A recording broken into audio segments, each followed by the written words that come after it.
And so you see, Tech, I'd sure like to pick up some body service tips on our 64 cars. Well, Ken, that's no problem. Ernie over there is pretty sharp on body work, so let's go over and see what he has to offer. Hi, Ernie. Could you spare some time to give Ken the word on body service? Sure, Tech. As a matter of fact, I was just about to check out the side glass ceiling on this new Imperial, so let's start there. Just one thing before we start, Ken. Some of my statements may seem rather elementary to you, but they're still important. Don't worry, Ernie. I know it helps to review fundamentals occasionally. Okay, then. To begin with, most adjustments to door glass and rear quarter glass have two main purposes: to provide good appearance and a good seal between the glass frames and the weather strip on the roof rail, roof pillars, or belt line, or between two adjacent glass frames. And door glass and quarter glass frames can be adjusted in a number of directions: up or down, fore or aft, in or out, even tilted. All that I know, but... Don't be impatient, Ken. Ernie's going to cover adjustments in a moment. That's right, Ken. But first we've got to determine when an adjustment's necessary. On all hardtops, for example, the tops of the glass frames should cause the outer lip of the roof rail weather strip to roll inward for a tight seal. The inner lip of the weather strip should rest against the inside of the glass frame without curling. If the glass goes too high in the full up position, the weather strip may exert so much pressure it'll push the top of the frame out and keep it from sealing with the other door glass. Thanks, Tech. I'll watch out for that. You should also be sure that the entire top of each glass frame is parallel with the roof rail and level with the adjacent glass frame, so the roof weather strip will be compressed properly along its whole length. Also, the front of the vent wing frame should be aligned with the windshield pillar, and the rear door or quarter glass frame should contact the roof rail weather strip at the rear roof pillar so it's sealed properly. Don't forget that all door glasses and the quarter glass should evenly and lightly contact the cat whisker weather strip at the belt line. Check. And that pretty well covers sealing problems all around the side glass area, doesn't it? That's right, Ken. Usually, simple adjustments will correct sealing problems in these places if the weather strip is in acceptable condition. So, let's talk about how these adjustments are made on the Imperial.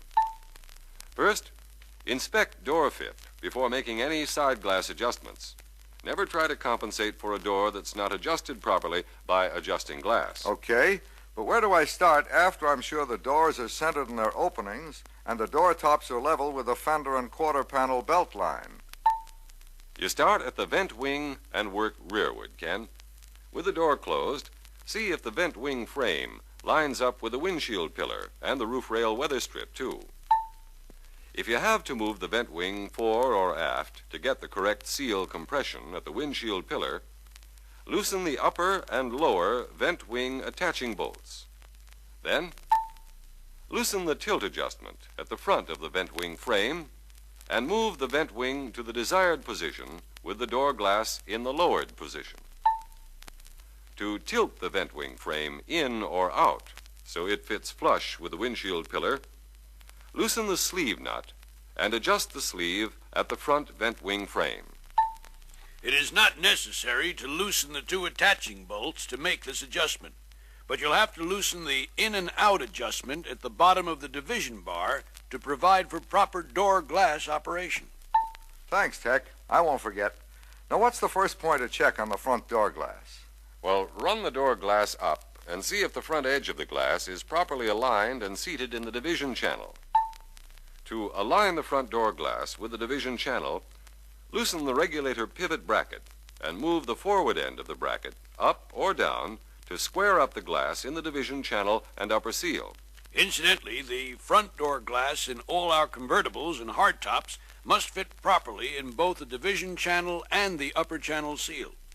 I'll remember that, Tech. Now, what about making sure the glass fits all the way into the division channel? Seems to me that if we've moved the vent wing forward at all, the glass is not going to fit as deeply in the channel as it should. Now you're stealing Ernie's thunder, Ken. I'll bet he was going to cover that next. I sure was. And here's how to make that adjustment. First, Loosen the fore and aft adjustments at the top and bottom of the rear roller track, and also loosen the track center support. Whatever you do, don't forget to loosen that center support, or you might bend the track making this adjustment. Tech's right, Ken. And now, with the glass all the way up, move the upper part of the track forward and hold it there while you tighten the upper fore and aft adjustment. And while you're at it, loosen the upper sleeve nut and adjust the sleeve so that the glass lightly and evenly touches the cat whisker weather strip at the door belt line. Then, lower the glass and move the lower part of the track forward. Hold it in this position while you tighten the lower fore and aft adjustment. Also check the cat whisker contact with the glass down and make any necessary adjustment to the upper sleeve. Before you tighten the track center support, run the glass back up and see if it lines up with a roof rail weather strip. Adjust the lower sleeve if it's necessary to align the top of the glass with the weather strip. I suppose you set the up stops and the down stop as usual. Right. Set the up stops so the top of the glass frame rolls the lip of the weather strip in enough to seal properly, and adjust the down stop so the glass frame is flush with the belt line. Well, Ernie, those front door glass adjustments sound simple enough. That's right, Ken. If you do them in the order I gave them, you'll have no trouble. Now, let's consider rear door glass or quarter glass adjustments on the Imperial. Run the front and rear glass up fully and examine the weather strip contact between the two glass frames. Also, note how the rear glass frame is aligned with the front door glass frame, the weather strip on the roof rail, and the rear pillar. If the rear glass frame isn't parallel with the roof rail weather strip and the rear of the front door glass frame, loosen the front screw in the regulator pivot bracket and rotate the glass as necessary to make the top of the glass parallel and level with the front door glass frame. If the weather strip on the front of the rear glass doesn't have correct or uniform spacing with the rear of the front glass frame, you'll have to move the rear glass fore or aft as necessary. To do this, loosen the fore and aft adjustment at the top of the rear roller track and also loosen the track center support. This is similar to the front door adjustment, isn't it? Yep. With that glass fully raised, move the track fore or aft as necessary, and then tighten the fore and aft adjustment. Next, loosen the stabilizer in and out adjustment and loosen the upper sleeve nuts. Then turn the upper sleeves as necessary so that the glass evenly and lightly touches the weather strip at the belt line. Next, loosen the sleeve nuts and adjust the sleeves at the bottom of the rear roller track and the lower attachment of the front stabilizer channel, if it's necessary to align the rear glass frame with the roof rail and rear pillar weather strips. Be sure the track center support is loose when you make this adjustment. Finally, set the up stops and the down stop the same as you did on the front door glass, and that's all there is to it. Does this complete procedure apply to all Imperials, 2-door as well as 4 doors? It sure does, Ken. Even though the rear glass mechanism in a 2-door looks different from that in a 4-door, the procedures are the same. But all this raising and lowering of the glass reminds me. Somebody better raise the needle and lower it on the other side of the record. Well, Ernie, we've reviewed the reasons for side glass adjustments, and you've covered the glass adjustment procedures for Imperial, but there's one more thing I'd like to know. Do you have any tips on removing Imperial door glass and quarter glass? Imperial door glass and quarter glass removal and installation is easier this year, and here's one reason why.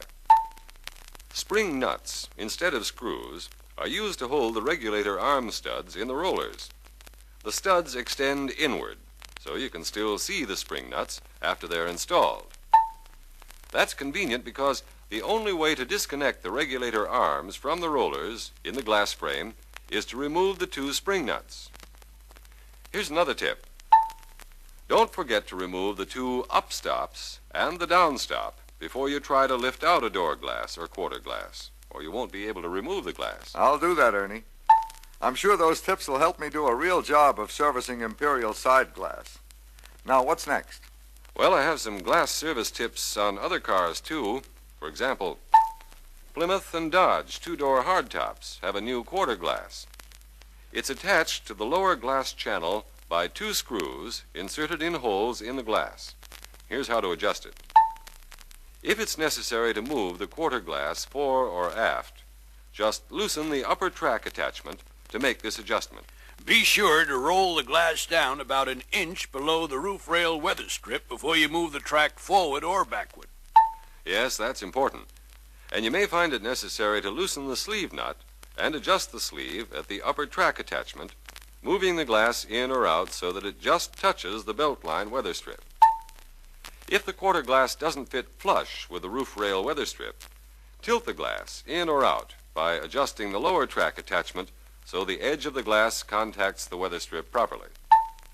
And if the edges of the quarter glass aren't parallel with the front door glass and the roof rail and rear pillar weather strips, move the regulator pivot bracket up or down to adjust the glass position. I suppose the up stops and the down stop are adjusted in the usual manner. Right, you'll have no problems there. I'm glad to hear that. Got any more tips? Since we're talking about Plymouth and Dodge two-door hardtops, Ernie, why not discuss the rear window installation in these cars? It's a good idea, Tech. Let's review the proper way to remove and install rear windows that have the offset weather strip.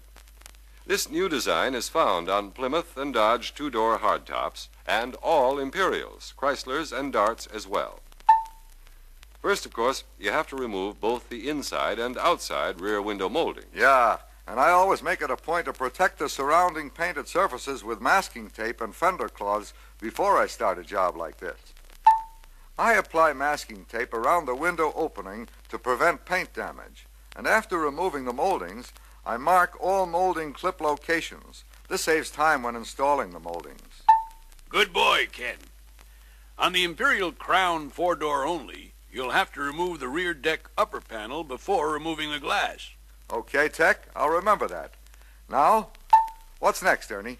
Use a thin plastic or fiber wedge to loosen both the inside and outside lips of the weather strip from the rear window fence, and then push outward on the glass, starting at either upper corner while your assistant steadies the glass from the outside.